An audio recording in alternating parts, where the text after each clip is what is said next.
Praise the Lord. प्रभु के नाम की स्तुति हो। आज हम पढ़ेंगे यहेजकेल पहला अध्याय। 30वें वर्ष के चौथे महीने के 5वें दिन मैं बंधुओं के बीच कबार नदी के तीर पर था। तब स्वर्ग खुल गया और मैंने परमेश्वर के दर्शन पाए।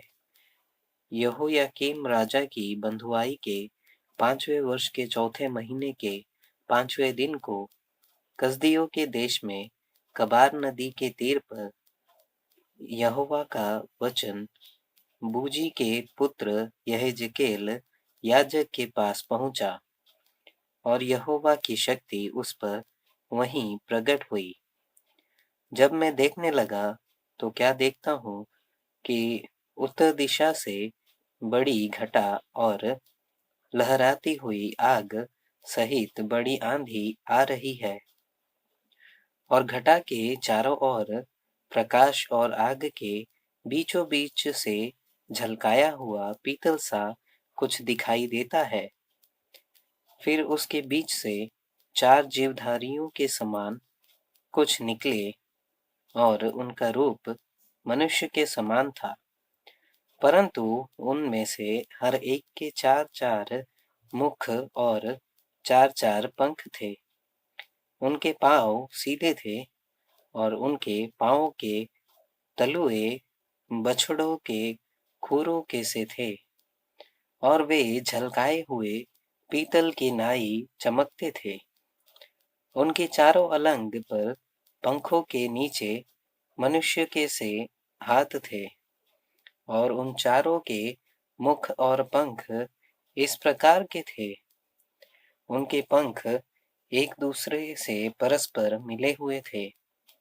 वे अपने अपने सामने सीधे ही चलते हुए मुड़ते नहीं थे।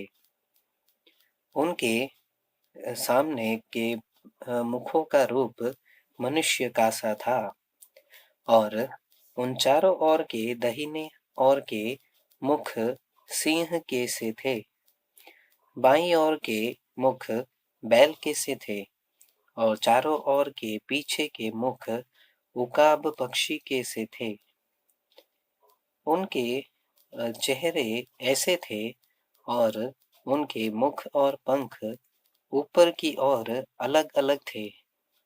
हर एक जीवधारी के 2-2 पंख थे जो एक दूसरे के पंखों से मिले हुए थे और 2-2 पंखों से उनका शरीर ढपा हुआ था और वे सीधे अपने अपने सामने ही चलते थे। जिधर आत्मा जाना चाहता था वे उधर ही जाते थे और चलते हुए समय मुड़ते नहीं थे और जीवधारियों के रूप अंगारों और जलते हुए पलितों के समान दिखाई देते थे और वह आग जीवधारियों के बीच इधर उधर चलती फिरती हुई बड़ा प्रकाश देती रही और उस आग से बिजली निकलती थी और जीवधारियों का चलना फिरना बिजली का सा था।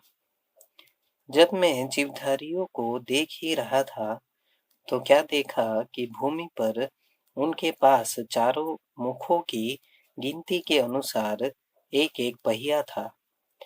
पहियों का रूप और बनावट फिरोजे की सी थी और चारों ओर का एक ही रूप था और उनका रूप और बनावट ऐसी थी जैसे एक पहिए के बीच दूसरा पहिया हो।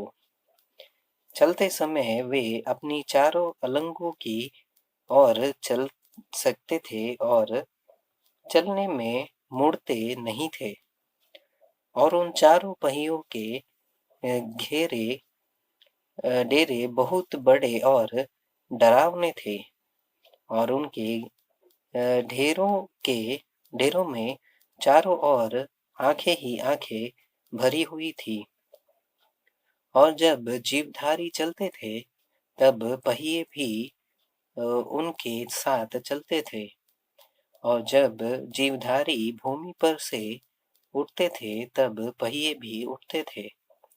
जिधर आत्मा जाना चाहती थी उधर ही वे जाते और पहिए जीवधारियों के साथ उठते थे, क्योंकि उनकी आत्मा पहियों में थी।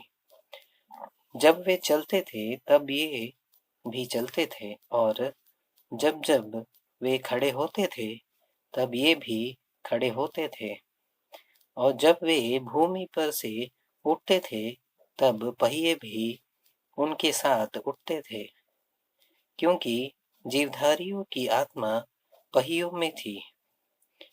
जीवधारियों के सिरों के ऊपर आकाशमंडल सा कुछ था, जो बर्फ की नाई भयानक रीति से चमकता था, और वह उनके सिरों के ऊपर फैला हुआ था, और आकाशमंडल के नीचे उनके पंख एक दूसरे की ओर सीधे फैले हुए थे, और हर एक जीवधारी के दो दो और पंख थे, जिनसे उनके शरीर ढपे हुए थे, और उनके चलते समय उनके पंखों की फड़फड़ाहट की आहट मुझे बहुत मुझे बहुत से जल व सर्वशक्तिमान की वाणी व सेना के हलचल की सी सुनाई पड़ती थी। और जब वे खड़े होते थे तब अपने पंख लटका लेते थे।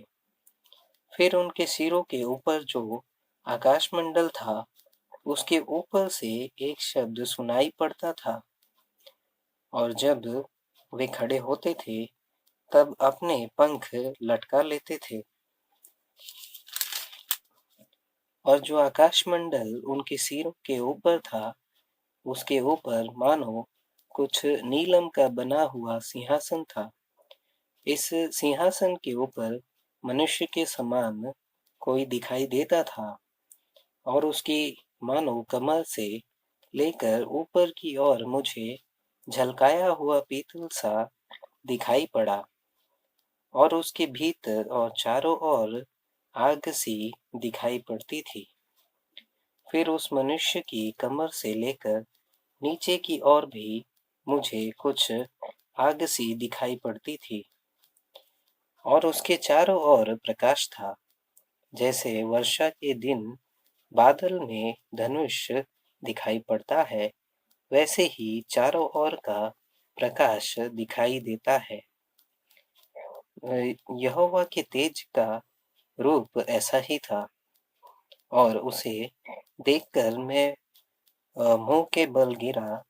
तब मैंने एक शब्द सुना, जैसे कोई बातें करता है,